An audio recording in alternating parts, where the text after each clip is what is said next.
क्या सोनिया आनंद बनना चाहती है वेश्याओं की गंगूबाई? क्यों यह महिला हर किसी पर लगा रही है चरित्र संबंधित गंदी गालियां देने का आरोप? गौर से देखिए इस महिला को, जिस पर डकैती जैसे गंभीर मुकदमे दर्ज हैं।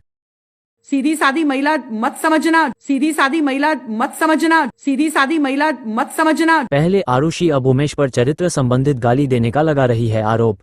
कि अच्छा तुम आई हो, बहुत गंदी गंदी नॉनवेज गालियां दी। कि अच्छा तुम आई हो, बहुत गंदी गंदी नॉनवेज गालियां दी। और जिस तरह का इन्होंने लैंग्वेज यूज किया, मुझे जो शब्द बोला है वो पूरी जिंदगी के लिए मेरे दिल में है और तुमको मैं छोड़ने वाली नहीं हूं उमेश कुमार।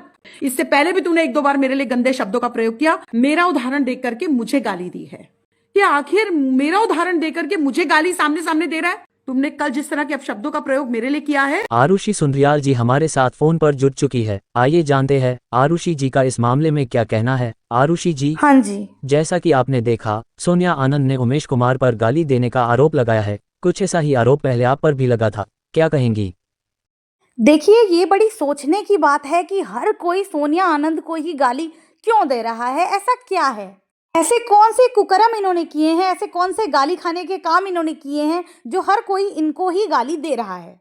और मुझ पे तो जो गाली देने का आरोप उन्होंने लगाया है पूरी तरीके से झूठा आरोप है।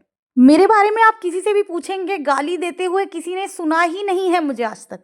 मेरे व्यक्तित्व में ही नहीं है किसी को मैं गाली दूं, इस तरह का नेचर ही नहीं है मेरा।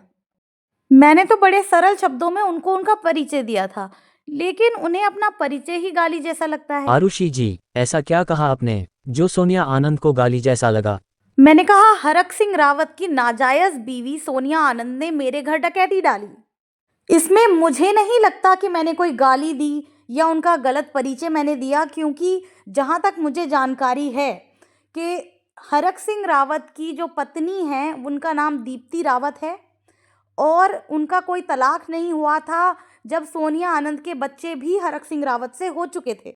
अब ऐसे में मुझे लगता है चोर की दाढ़ी में तिनके वाली स्थिति सोनिया आनंद की है।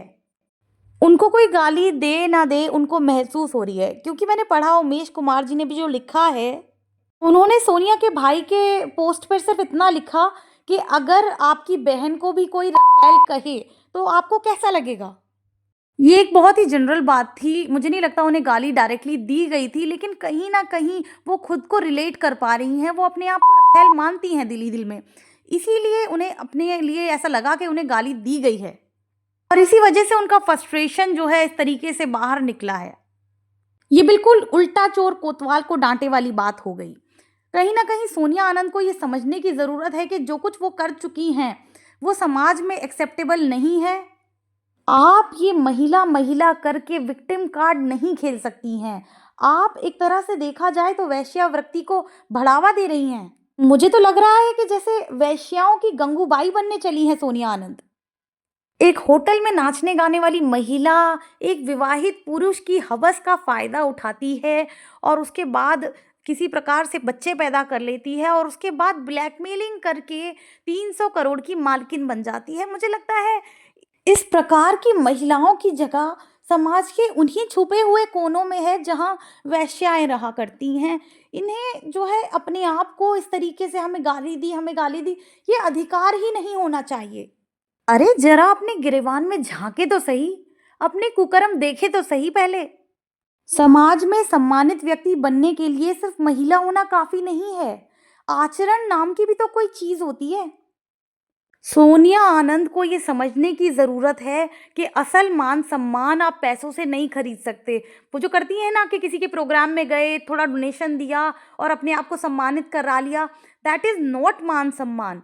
आप पैसों से मान सम्मान ना खरीद सकते हो, ना आप मान सम्मान की भीख मांग सकते हो और ना ही आप इस तरीके से लड़ झगड़ के मान सम्मान प्राप्त कर सकते हो।